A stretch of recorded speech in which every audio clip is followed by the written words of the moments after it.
guys, I am now recording from my bed with my foot up because I had a big day today and now my foot, well, not my foot, my leg is sore. So now I'm recording from here. Hang on, I'm not straight, that's annoying me.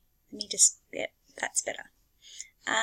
Okay, so where we last left off, we were talking about how you should kind of, I guess, do all the pre-work before you start writing. Now we're going to talk about writing.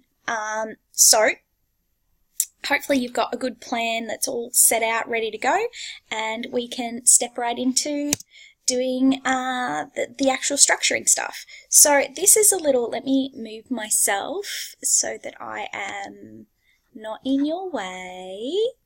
Where can I fit? I know, I'll put myself down here. Whoop, you happy with that? Too bad if you're not, you can't tell me. This is our basic structure. The reason I've kind of drawn this up is because some people really like to have like a visual layout of what the essay is supposed to look like in terms of the structure. So for those of you who need a visual device, here it is. Okay, so you have your introduction. Now you have your intro for all three articles. Okay, so you intro all three articles at once. So it's a big intro. It's juicy. So you basically do the I task, as I'm reading here, the I task for all three articles. Okay, remember, I task is a guide. You don't have to hit every single aspect of I task for every single article. You might find that one of them, the relationship is not very clear, then don't mention it. Okay, leave it out. You don't have to say there is no relationship, just don't mention relationship. Or you might find that perhaps the stance and the contention are fairly like similar, particularly when you're doing like those smaller articles. That's okay. Don't talk about stance, just go to contention. So use iTask as a guide rather than like a prescriptive, you must have all of this stuff. Okay? So yes, so make sure you put the iTask for all three articles in that. I don't think you should kind of work through iTask like do the I, then the T, then the A, then the A. I don't think you should do it like that, but I do think you should start with outlining the issue because all three articles will be about the same issue. So it is really worth kind of sticking with that. Yeah. Then what you do is you, so remember last video we talked about how the way that you're going to structure this is that you're going to kind of find commonalities between the three arguments, between the three articles' arguments, and kind of align them.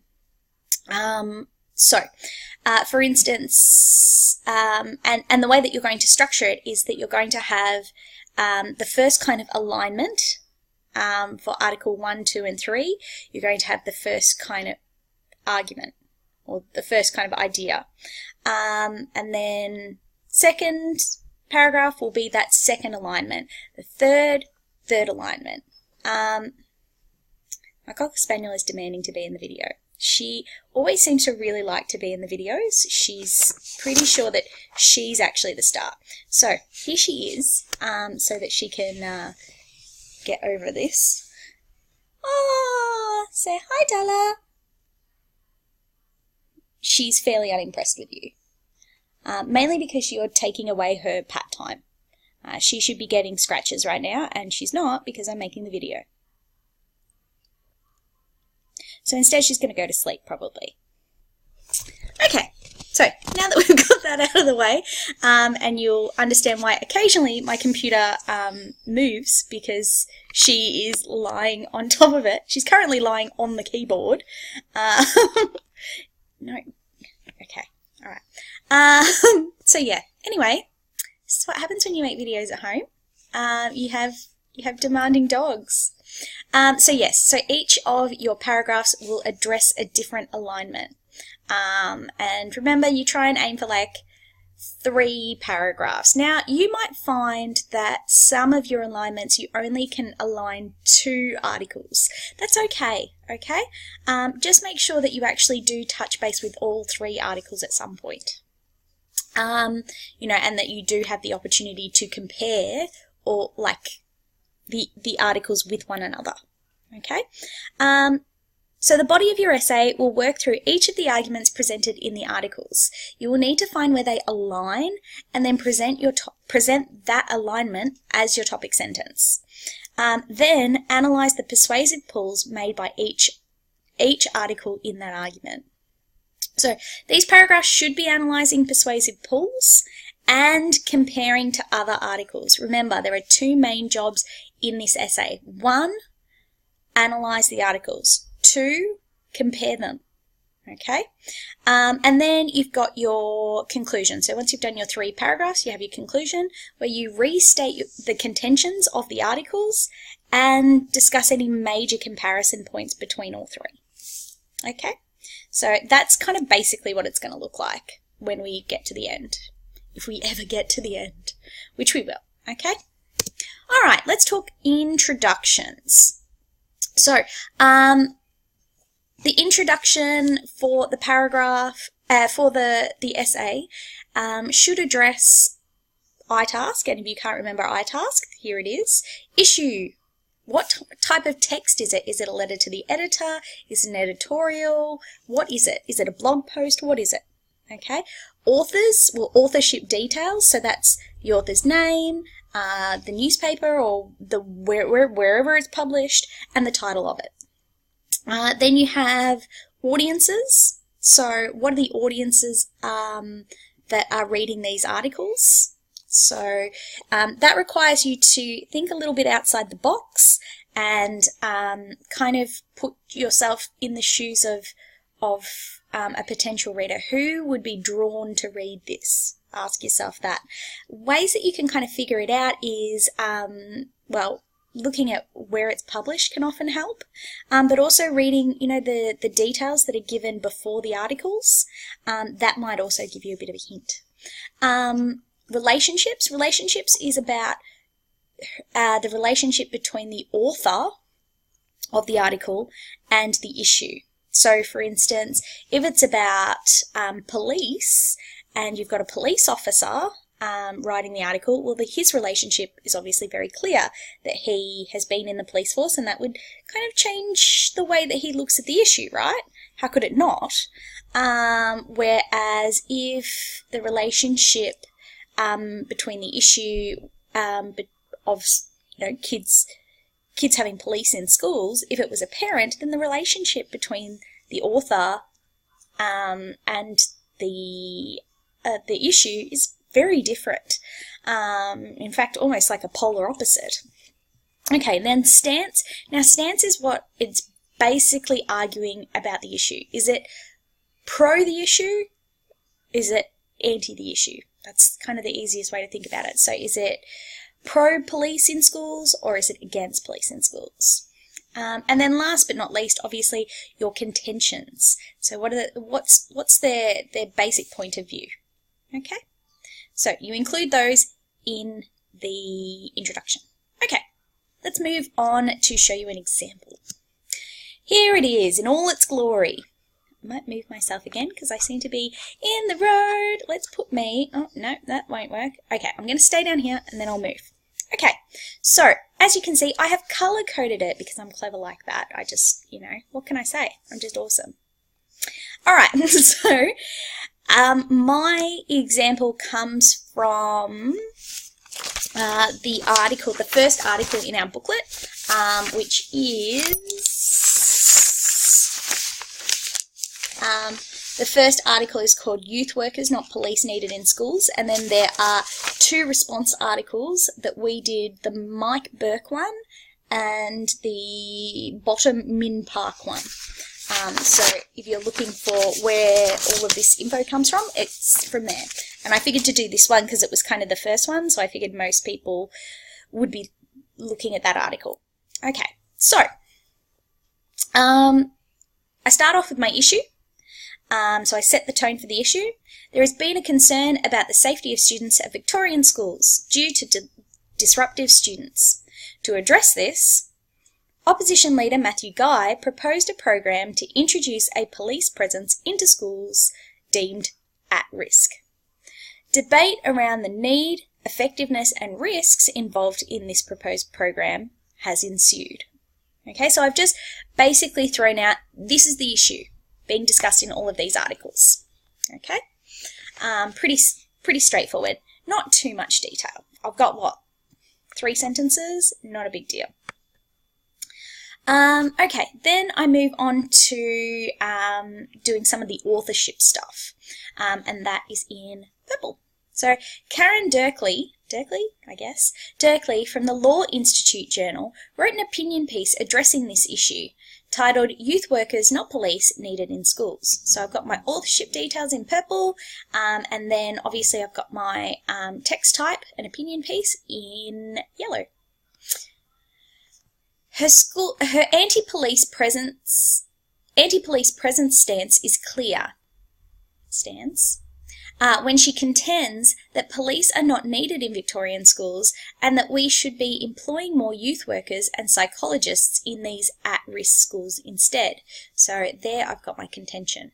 Okay, so I've pretty much done the I task for the first one, except for audience. Now, audience is quite a complicated one when it gets to the Dirkley article, so I've gone into more detail there. Dirkley raises this issue with a very invested audience, being people involved in the legal profession. Now, how do I know that?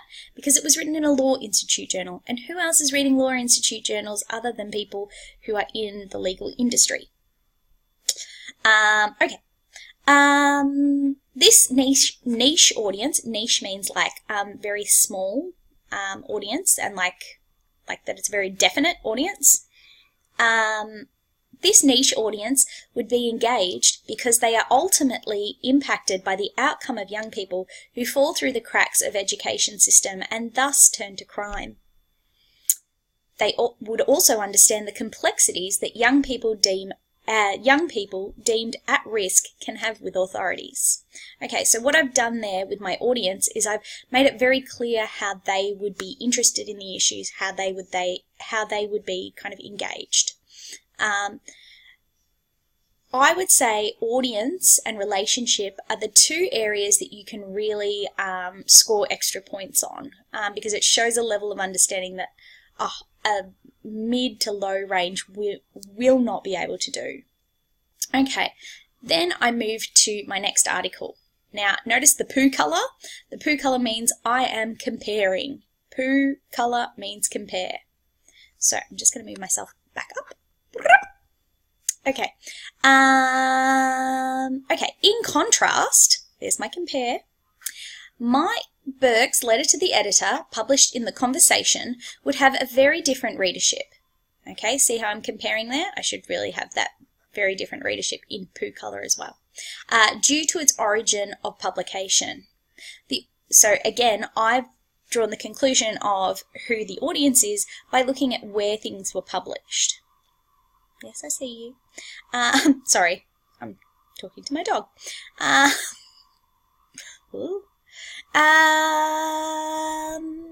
Okay, so would have a very different readership due to its origin of publication. So due to where it's published, that tells me that there would be a very different readership. So I've said the audience for the online, because it's published online, The Conversation, left-leaning newspaper is predominantly progressive, middle-class Australians who would be more supportive of a welfare-based approach than an authoritarian one. Okay, so I give a little bit of information again about the audience.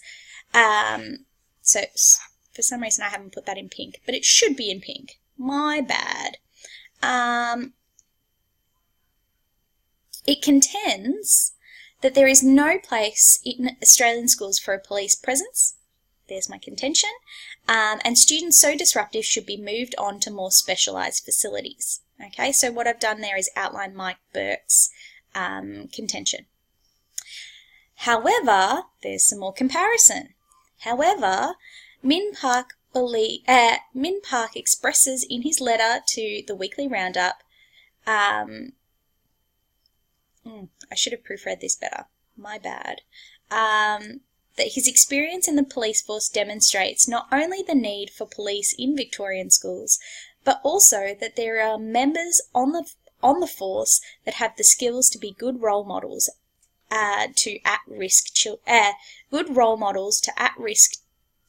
the good role models at-risk children need to get back on track. Okay, so again, I've got